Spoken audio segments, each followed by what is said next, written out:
हाँ जी स्टूडेंट्स, राधे राधे सभी को। लास्ट हमने कंप्लीट कर लिया था हॉट्स के क्वेश्चन तक, राइट। अब ये नेक्स्ट पार्ट अपलोड कर रही हूँ जिसमें हम gross and net concepts of domestic product in सबको समझेंगे पहले तो। अब थोड़ा सा पढ़ देती हूँ फिर आपको समझाना स्टार्ट करती हूँ। डोमेस्टिक प्रोडक्ट होता है ग्रॉस डोमेस्टिक प्रोडक्ट या net domestic product, right. Depreciation, consumption of fixed capital causes the difference between the two, while GDP includes depreciation, NDP does not thus। चलिए, आप सब कॉमर्स फील्ड के ही students हैं, right. तो आपको ज़रा समझाने का कोशिश करती हूँ मैं। देखो,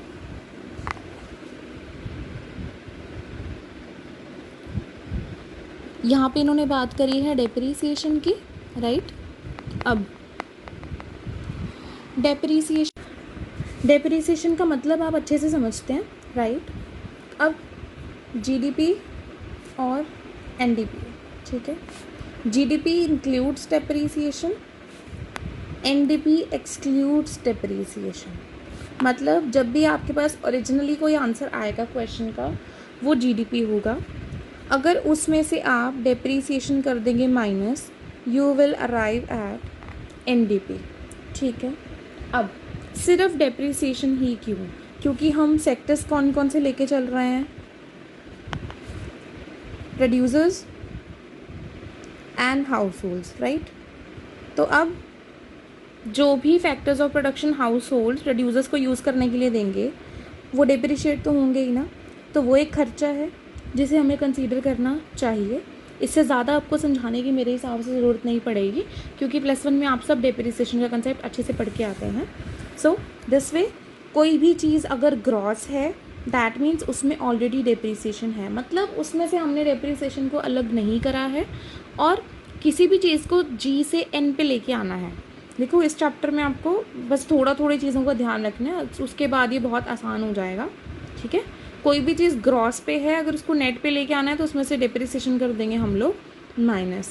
मतलब कोई चीज़ इसमें इंक्लूडेड थी उसको माइनस कर देंगे तो हम नेट आ जाता है। ऐसा ही होता है ना, जैसे कि हम नेट इनकम की बात करें तो क्या होगा, जितनी आपने ग्रॉस इनकम कमाई माइनस एक्सपेंसेस, है ना।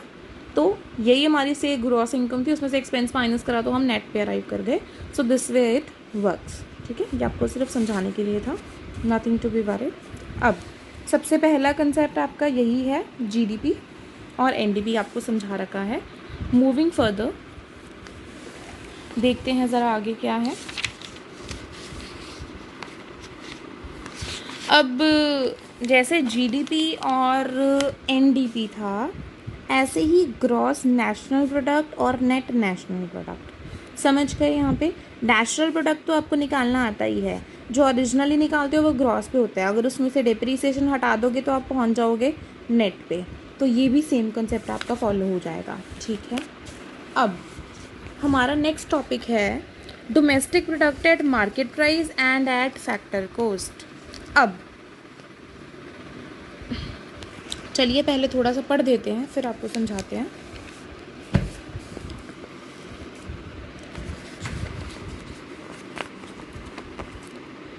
There is no difference between domestic product at market price and domestic product at factor cost, so long as we are considering two sectors economy, including producer sector and household sector, and there is no government sector in the economy, implying that there are no taxes or subsidies related to the production of goods and services। Simple सी भाषा है, बहुत आसानी से लिखा है इन्होंने कि हम मान रहे हैं कि 2 सेक्टर इकॉनमी है, बट आपको भी पता है 3 सेक्टर और 4 सेक्टर भी एग्जिस्ट करती है।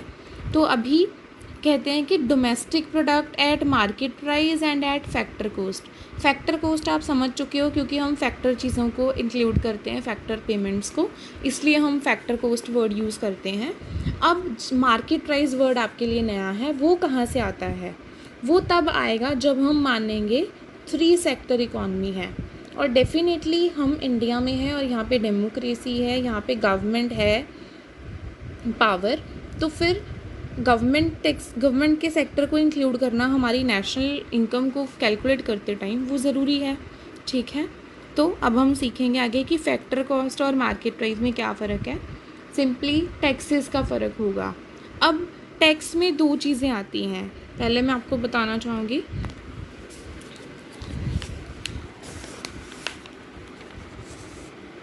टैक्स में दो चीज़ें आएंगी आपकी, एक तो हो जाएगा tax, indirect tax word use कर रही हूँ मैं यहाँ पे, और एक चीज़ आती है सब्सिडीज़। अभी फिर से मैं आपके साथ ग्रॉस और नेट वाली बात करना चाहूँगी।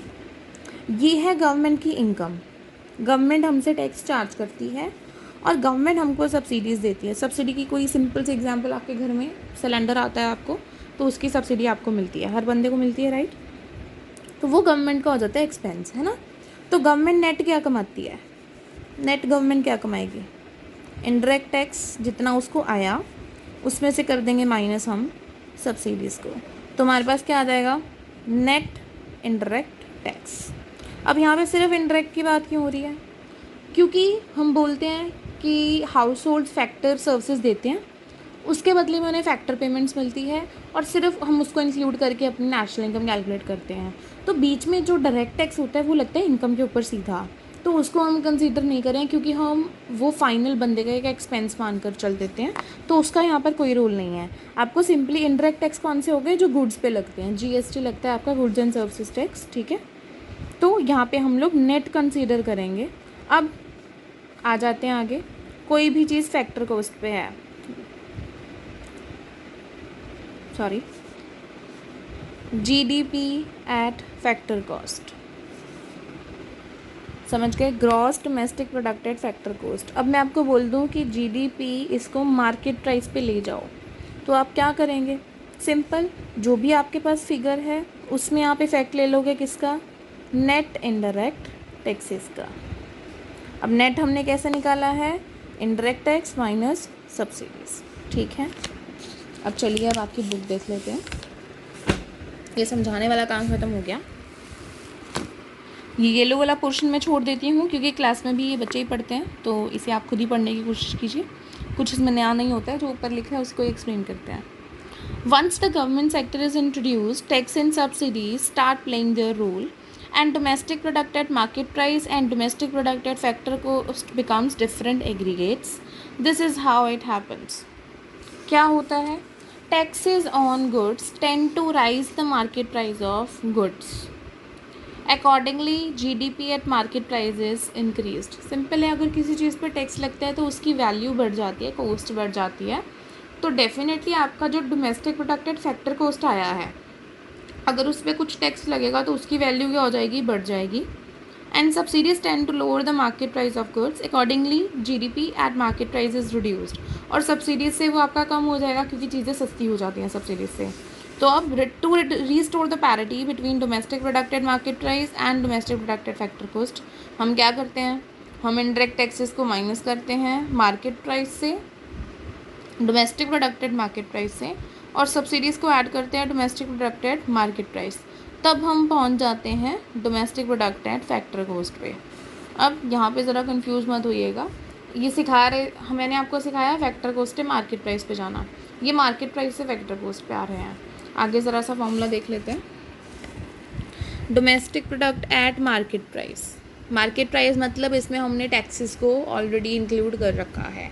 और अगर मैं आपको बोल दूँ फैक्टर कॉस्ट पे आना है, तो आप क्या करोगे, टैक्सेस हटा दो, माइनस कर दोगे नेट इनडायरेक्ट टैक्सेस, तो आप आ जाओगे फैक्टर कॉस्ट पे।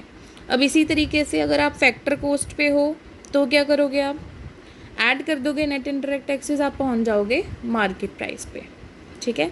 इसी तरीके से नेशनल वाला, मतलब फैक्टर कॉस्ट है मार्केट प्राइस, या मार्केट प्राइस से फैक्टर कॉस्ट पे आना है, तो आपको यही सेम चीज़ फॉलो करनी पड़ेगी। कोई सा भी प्रोडक्ट हो, नेशनल प्रोडक्ट हो, ग्रॉस डोमेस्टिक प्रोडक्ट हो, डज नॉट मैटर, ठीक है। I hope this is understood. अगर कोई प्रॉब्लम है, क्वेरी है, तो प्लीज़ आप कमेंट कर सकते हैं। आगे चलते हैं, आपका फर्स्ट कंसेप्ट है जीडीपी एट मार्केट प्राइस।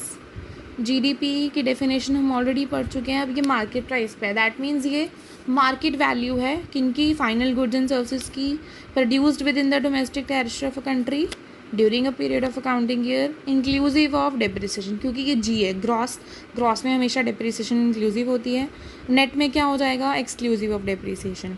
ये मैं आपको ऑलरेडी समझा चुकी हूँ। इसी तरीके से gross national product at market price है, तो ये भी आपकी मार्केट प्राइस पे। अब यहाँ पे थोड़ा सा डिफरेंस है, पढ़ते हैं ज़रा।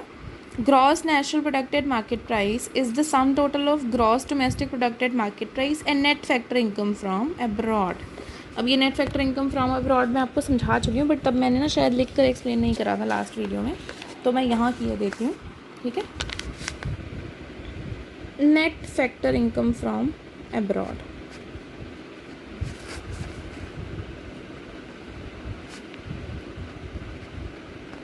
अब ज़रा सुनिए, हमने निकाल रखा है ग्रॉस डोमेस्टिक प्रोडक्ट। अब ये फैक्टर कॉस्ट और मार्केट प्राइस को भूल जाइए, क्योंकि उसका डिफरेंस आप समझ ही जाएंगे, वो आप समझ लिया ही है ऑफ कोर्स।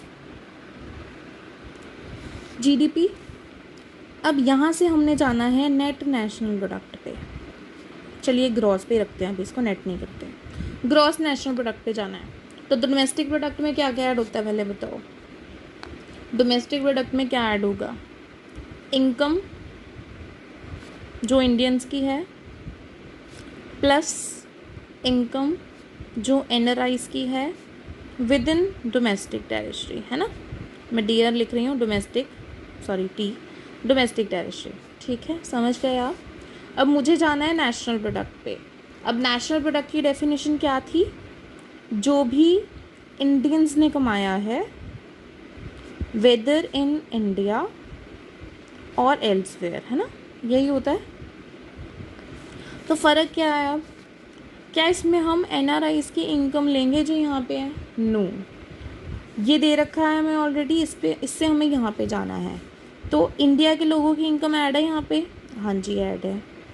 वो कौन सी इनकम ऐड है? जो इंडिया के लोगों ने यहाँ कमाई है। तो ये तो आपकी एज सच आ जाएगी, है ना, इनकम ऑफ इंडियंस। इंडिया के लोगों ने जो इंडिया में कमाया वो तो आपके एज सच यहाँ से यहाँ आ जाएगी, है ना। तो मतलब उसको तो हम सही से इंक्लूडेड रखेंगे ही। अब हमें और क्या ऐड करना है यहाँ पे? जो इंडिया के लोगों ने बाहर कमाया है, तो हम ऐड करेंगे इंडियंस ने जो भी कमाया है कहाँ पे? अब्रॉड, है ना। इंडियंस की अब्रॉड पे इनकम जो है। अब इसमें एक ये चीज़ जुड़ी हुई है, income of NRI with in domestic territory. क्या हम एनआरआईज की इनकम कहीं पे भी लेंगे इंडियन उसमें? नो, तो उसको कर देंगे हम लोग माइनस। इंडियंस की एनआरआईज की, नॉन रेजिडेंट इंडियंस की इनकम कहीं पे जो हमने यहाँ पे ऐड कर रखी थी। तो ये आपका बन जाता है फॉर्मूला, इंडिया के लोगों ने जो इंडिया में कमाया, ऐड जो इंडियंस ने अब्रॉड कमाया, और माइनस कर दो जो यहाँ पे एडेड था। ये यहाँ पे माइनस करने की ज़रूरत इसलिए पड़ी क्योंकि हमें जीडीपी से जीएनपी पे जाना है। अगर सीधा जीएनपी का क्वेश्चन आ जाता है तब आपको इसे कंसीडर ही नहीं करना पड़ेगा ना, बट वहाँ पे आप क्या करोगे? हाँ बता देती हूँ, अगर आपको सीधा जीएनपी निकालना है तो उसमें आप क्या करोगे? इंडियंस की इनकम, इंडियंस ने जो अब्रॉड में कमाया वो उसमें से माइनस करना जो एनआरआईज ने इंडिया में कमाया, तो उसको ही हम कंसीडर करके चलेंगे, ठीक है। This is it.